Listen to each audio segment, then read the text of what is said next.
नमस्कार, मैं हूं आपका दोस्त विजय विद्रोही। न्यूज़ तक में आप सबका स्वागत है और मैं अगले 8-10 मिनट में आपसे जुड़े रहने की कोशिश करूंगा। तो कंगना रनौत को क्या माफ़ी मांगनी चाहिए? क्या बीजेपी कंगना रनौत के बयान से पल्ला झाड़कर खुद को मुक्त कर सकती है? कंगना रनौत ने जिस तरह का बयान दिया है उसके बाद माफ़ी ही अंतिम चारा बचा है। इस पर चर्चा करेंगे, लेकिन एक इंटरेस्टिंग दिलचस्प चीज़ है कि हरियाणा का विधानसभा चुनाव इस बार महिलाएं तय करने वाली हैं।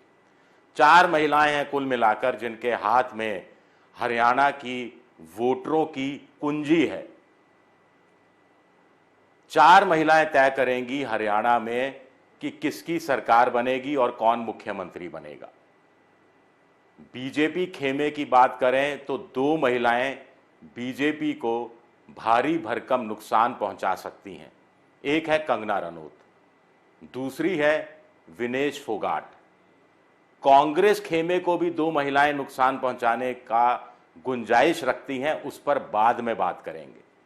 पहले कंगना रनौत, बड़ा शर्मनाक किस्म का बयान आया है उनका, और इससे पहले भी वो बीजेपी को शर्मिंदा करती रही हैं और बीजेपी उनके खिलाफ कोई एक्शन लेने से कतराती रही हैं। इस बार हरियाणा विधानसभा चुनाव से ठीक पहले जब किसान आंदोलित थे, जब नायब सिंह सैनी मुख्यमंत्री किसानों को खुश करने के लिए 155 करोड़ का जो नहरी सिंचाई उपकर वो खत्म कर रहे हैं, 24 की 24 जिंसों को एमएसपी में खरीद की बात कर रहे हैं, अभी तक 14 थी। लेकिन किसानों को अगर थोड़ा बहुत खुश भी किया होगा तो कंगना रनौत ने बुरी तरह से नाराज कर दिया है। एक तो कह दिया जो किसानों का आंदोलन था उनका मुख्य उद्देश्य बांग्लादेश जैसा कुछ करने का था, इस पर कौन यकीन करेगा। दूसरा कह दिया कि वहां पर जो शिविर लगा था जहां किसान रह रहे थे अपने आंदोलन के दौरान, वहां पर लाशें लटक रही थी और रेप हो रहे थे। ये अपमानजनक बयान है, ये बीजेपी को भारी नुकसान पहुंचाने की क्षमता रखता है और हरियाणा का किसान इसको आसानी से भूलने वाला नहीं है और कांग्रेस इसको चुनावी मुद्दे के रूप में भुनाने से चूकेगी नहीं। राहुल गांधी तक इसमें कूद पड़े हैं। बीजेपी को पता लग गया कि नुकसान खामियाजा भारी उठाना पड़ सकता है, इसीलिए कंगना रनौत के आगे भविष्य में किसी तरह के बयान देने पर पाबंदी लगा दी गई है। कहा गया है कि ये उनका व्यक्तिगत बयान है, पार्टी उनके बयान से सहमत नहीं है। लेकिन बीजेपी की सांसद है मंडी से, कोई बीजेपी का सांसद कोई व्यक्तिगत बयान कैसे जारी कर सकता है? और अगर कोई पार्टी बयान से सहमत नहीं है तो पार्टी को उनके खिलाफ अनुशासनात्मक कार्रवाई करनी चाहिए, माफ़ी मांगने के लिए कहा जाना चाहिए। अब कांग्रेस से लेकर दूसरे विपक्षी पार्टियों के नेता से लेकर किसान माफ़ी की बात कह रहे हैं, नहीं तो नुकसान उठाना पड़ सकता है। एक माहौल बना था कोलकाता रेप कांड के बाद, बीजेपी उसको भुनाने में लगी थी। उस पर बदलापुर महाराष्ट्र की घटना ने थोड़ा पानी फेरा और थोड़ा बहुत अगर कोलकाता का मसला गर्म हो रहा था या उस ममता बनर्जी को घेरने की कोशिश प्रधानमंत्री नरेंद्र मोदी लाल किले की प्राचीर से कर रहे थे, उस सारी मेहनत पर पानी एक महिला कंगना रनौत ने फेर दिया है। दूसरी महिला विनेश फोगाट, ये अलग वजह से बीजेपी को नुकसान पहुंचा सकती हैं। कुश्ती संघ के अध्यक्ष, बीजेपी के सांसद बृजभूषण शरण सिंह के खिलाफ जिस ढंग से वो मैदान में उतरी थी, साथ में बजरंग पूनिया जो हरियाणा के ही हैं, साथ में साक्षी मलिक जो हरियाणा की ही हैं, उन्होंने जंतर मंतर पर जिस ढंग से धरना दिया था, जैसे पुलिस ने तांगा टोली करके उनको उठा लिया था, उसको लेकर हरियाणा की महिलाओं में बड़ा गुस्सा है। गांव में बच्चियों को जो अखाड़े में महिलाएं भेजा करती थी, बहुत सी जगह ऐसी मीडिया में रपटें आई कि विनेश फोगाट और साक्षी मलिक ने जो यौन शोषण का आरोप बृजभूषण शरण सिंह पर लगाया और उस पर जो मोदी सरकार की उदासीनता रही, एक तरह से बृजभूषण शरण सिंह को संरक्षण ही दिया, इस्तीफा तक नहीं मांगा गया, उसको लेकर महिलाओं में बड़ा रोष है। और अब विनेश फोगाट के साथ जो पेरिस में हुआ, उसके लिए किसी हरियाणा सरकार को या मोदी सरकार को दोषी कतई नहीं ठहराया जा सकता। लेकिन परसेप्शन है, माहौल है, विमर्श है, नैरेटिव है, यही चुनाव में चलता है।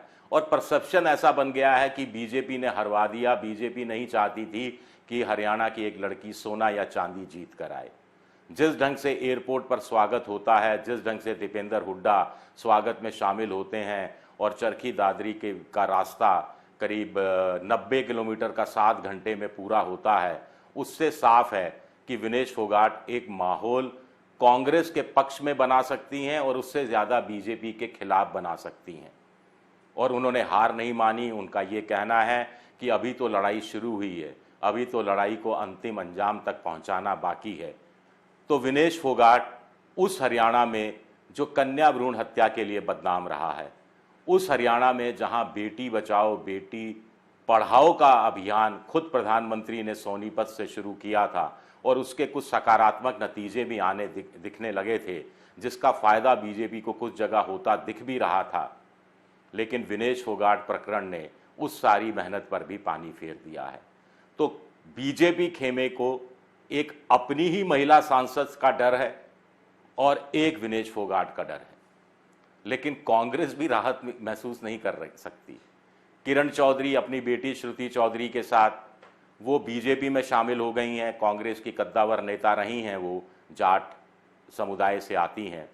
उनको बीजेपी ने राज्यसभा भिजवा दिया है और उनको लग रहा है कि जाट वोटरों पर, खासतौर से ग्रामीण इलाकों के जाट वोटरों पर असर दिख सकता है। जाट वोटरों की नाराज़गी कुछ हद तक दूर करने की कोशिश किरण चौधरी के माध्यम से हो सकती है।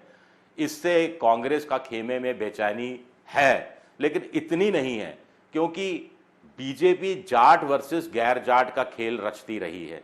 अब ऐसे में गैर जाट बीजेपी का वोटर हैरान है कि साहब हमारा वोट तो बीजेपी मांगती है और जब मौका मिला तो बाहर से कांग्रेस से आई एक जाट नेता को राज्यसभा भिजवा दिया। ये क्या खेल है। दूसरा, कुमारी शैलजा दलित नेता हैं, भूपेंद्र हुड्डा को फूटी आंख नहीं सुहाती हैं और भूपेंद्र हुड्डा को भी फूटी आंख उल्टी तरफ से भी नहीं सुहाया जाता है। कुमारी शैलजा ने हाल ही में ऐलान किया कि वो विधानसभा का चुनाव लड़ने की इच्छुक हैं अगर आला कमान इस बात की इजाज़त दे। अभी वो सिरसा से लोकसभा चुनाव जीत कर आई हैं। विधानसभा चुनाव लड़ने का मतलब है कि वो मुख्यमंत्री पद की दावेदारी कर रही हैं। कांग्रेस ने बड़ी मुश्किल से जाट और दलितों का एक कॉम्बिनेशन तैयार किया है, जहां पर मेवात का जो मुस्लिम मेव वोटर है वो भी शामिल है, जिसका फायदा उसको लोकसभा चुनाव में मिला और 5 सीटें जीती। हालांकि पिछले कुछ दिनों में हुड्डा और कुमारी शैलजा की मुस्कुराती हुई एक साथ तस्वीरें आ रही हैं, लेकिन राजनीति में जैसा कहा जाता है कि जो दिखता है वो होता नहीं, जो होता है वो दिखता नहीं। हुड्डा का गुट एक तरफ, सुरजेवाला का गुट एक तरफ, कुमारी शैलजा का गुट एक तरफ और किरण चौधरी का गुट एक तरफ। अब किरण चौधरी तो चलिए कांग्रेस के रास्ते में अब नहीं आएंगी, बीजेपी में शामिल हो गई हैं, लेकिन सुरजेवाला का गुट अलग सक्रिय है और कुमारी शैलजा का गुट अलग सक्रिय है। सुरजेवाला भी थोड़ा सा सरेंडर कर चुके हैं, लेकिन कुमारी शैलजा के तेवर का कुछ अंदाज लगाना मुश्किल है। यहाँ पर मायावती की भूमिका से भी हम इनकार नहीं कर सकते।